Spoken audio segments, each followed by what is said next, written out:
So welcome, welcome, welcome, our brilliant, beloved colleague, Tracey. We so appreciate your consistent leadership and solidarity. And as always at Setsi, we give thanks to our creator, to the original stewards of the various lands we're on. We give thanks to all our ancestors, all those who toiled without compassion or compensation. We give thanks to all our elders and community stalwarts whose shoulders we stand on as we build, share, and learn together for our collective liberation and sovereignty. So Tracey, can you please introduce yourself to our listeners and viewers and share a bit about your remarkable work? Thanks, Victor. Really appreciate this opportunity. I just have to say to you and to Setsi, thank you for talking with and speaking with and showing such authentic leadership with all the people who you've been interviewing, because it doesn't matter about their role, their background, their expertise, nothing. They're all part of the ecosystem, and it's so important to hear their voices. So thank you for doing that. I also want to acknowledge I'm a white settler, and I'm grateful to reside in the traditional lands of the Anishinaabe, Haudenosaunee, and Lenape-Wuk, also known as London, is where I'm speaking from. My work has always been in philanthropy. I've over 35 years or so, maybe more, probably, but a focus on community building and social innovation has been my areas that I've been working in. Currently, I'm leading the innovation work with Ontario TRILLIUM Foundation. It's part of our partnership investments program, and our partnership investments program is complementing our granting program. Actually, it's a small kind of innovative arm of the foundation, and our focus is really to support systems change and transformation change to really partner with others and work with other foundations, private sector, educators, and not-for-profits to support and advance social impact. So that's some of the work that I've been a part of. The other piece that I've had some work, or I guess in the last probably 10 or 15 years, has been creating curriculum for education programs with university, mostly in University of in Waterloo, but it's designing more social entrepreneurship and social innovation curriculum within the universities, which I find super interesting and super important, that we engage young people in the next iteration of our work that we want to do, and to try different ways and creative ways of engaging them in that. So that's kind of something that I've always been passionate about. And just finally, just recently, I've now just been a part of a newly created accelerator. It's called Edge Finance Fellow Accelerator.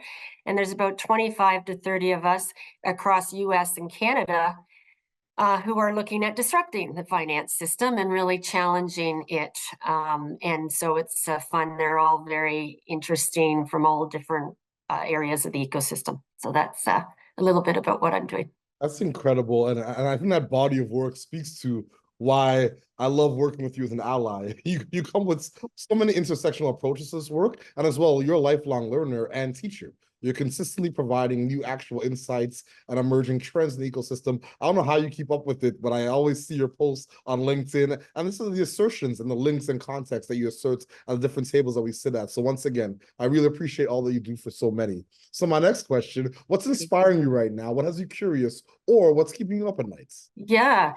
Good question. I think what inspires me actually more recently has been having such a variety of folks that come together and are working together to really build this finance ecosystem, and a whole bunch of different perspectives that have come together and are really interested in almost designing different ways of working together and designing different finance mechanisms and approaches, etc.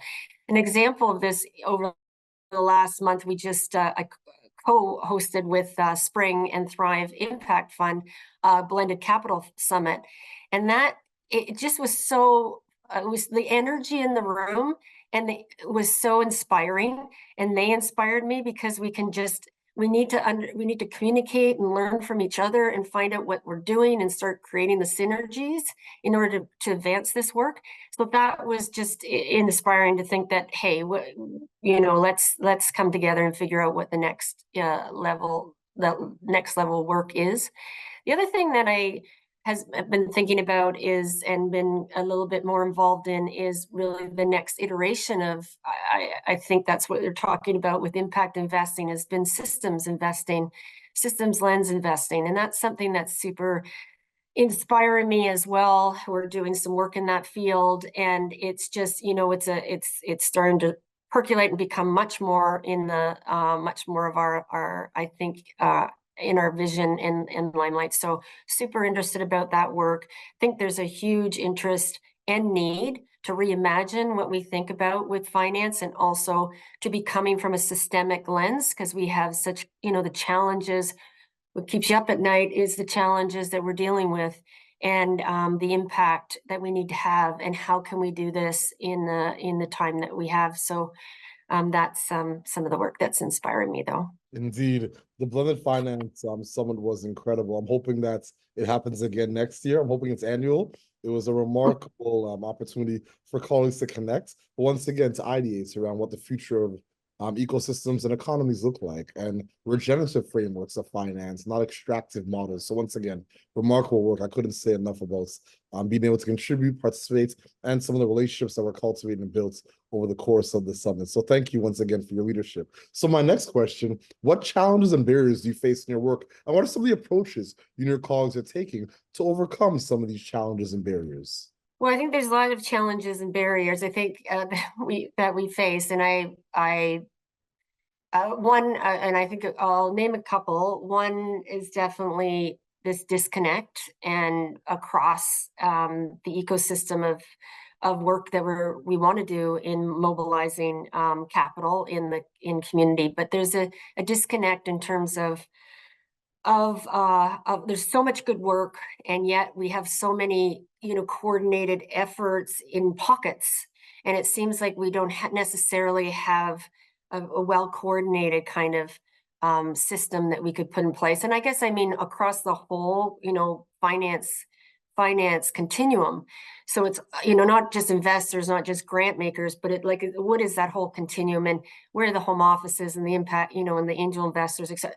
Like, where are the folks, and how we can be connecting that work? One way we're kind of looking at that is we're supporting a blended capital, catalytic capital lab.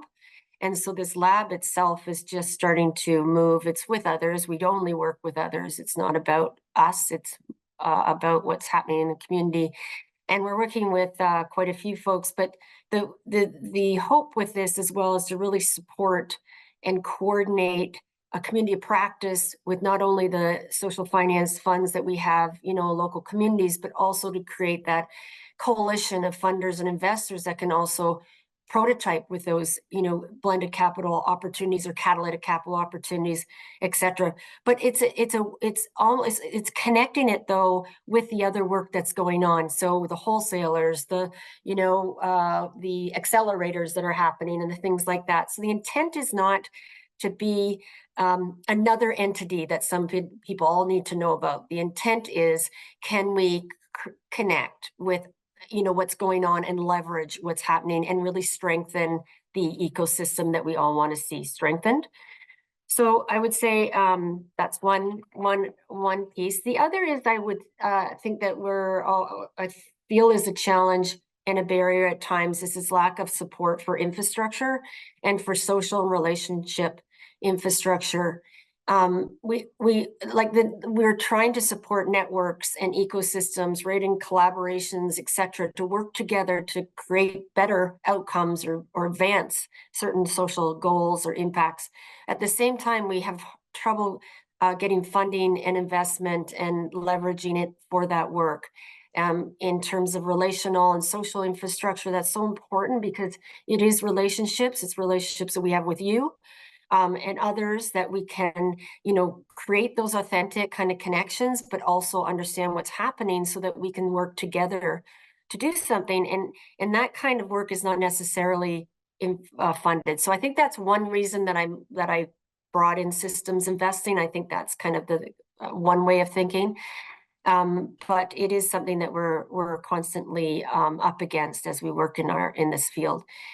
And the other thing I think is a challenge, the third thing is we don't have a lot of examples of blended and catalytic capital that I was mentioning before. We do have examples, we do have it in Canada, but we don't have a lot of examples of really using, funding strategically, first loss capital, or a number of ways of doing that. Like, we have a risk tolerance that we need to understand and and think about what that means from a funder perspective. And so I think that's a bit of a challenge, and we need to be moving on some of those prototypes, which, as I mentioned, it's something that we are looking at and that we want to be working with others. So if anyone's interested in doing this work, please get in touch, because I think we should be creating a coalition of funders and investors to start prototyping. I couldn't agree more. And a big shout out to the Catalyst community finance team and the folks that are really looking at ways to use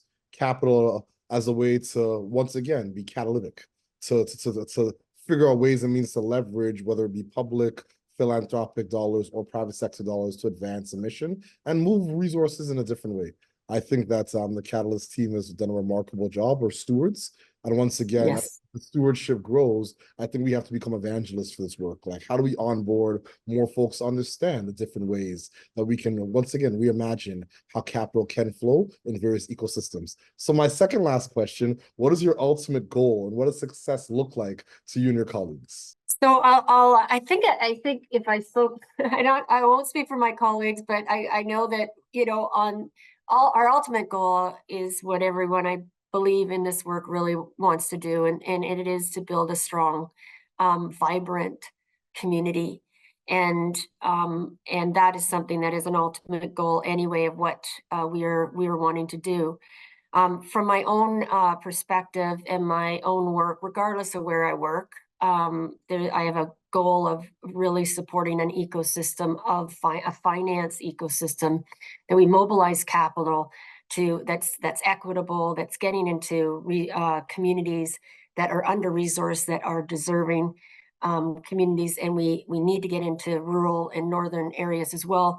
But not only that, we need to create I think what we all talk about is an ecosystem that has first equity, community in the center of the work, that community is designing and driving it, and capital follows, and that we have systems leadership that's across the different ecosystems, so they understand that we, even in this, in the finance system, so that we're not just looking at a one-off, but we're actually looking at, connecting from a systems lens. I think those are all important. I think we need to demystify language so that we are more accessible, and that we have others, that it is an inclusive finance system. So that's something that's I'm always going to be passionate about, regardless of where I am. I think that's something that's always going to be as a life situation, where regardless of a role. So. Incredible, incredible. I couldn't agree more. We got to demystify finance. We have to demystify data. There's so many things that we have to demystify in the sector. And once again, I just applaud your leadership. Like, there's so much work being done on the ground, and there's so few folks that I feel come with your level of authenticity and candor. And you've just been a solid ally since the first day I met you. So I'm just grateful for all that you represent and all that you do for so many. Thank you, My last Victor. question, do you have any calls to action or closing thoughts for our listeners and our viewers? Thanks, Victor. Thanks for your kind words. I so appreciate working with you as well. So you know that. I guess the only other comment I would make is I hope we are kind to ourselves and to each other. It's everyone is dealing with other things that people don't know about, and it is about, taking care of ourselves and each other. And even though we're, I'm, talking about finance, etc., it's important that we understand and have open communication and authentic relationships. And I always mention in is Otto Scharmer's work around building ecosystems, not ecosystems. And I think that's what we are all about. And I just look forward to working with others to move some action and real change, and to learn from each other in this work. And I I thank you for for talking with me and having this conversation. I appreciate it, Victor. I couldn't agree more. Thank you so much. And my brother, my beloved colleague Paul Taylor, he did the opening address for the People's Social Impact Conference this year, and he mentioned the importance of joy, play, and rest. And I think that's a really nice one, which is just be kind to each other and be kind to ourselves. So I think that's a perfect way to segue and to close this remarkable conversation. Once again, Tracey, I so appreciate your visionary leadership and your consistent solidarity and the way you show up for so many.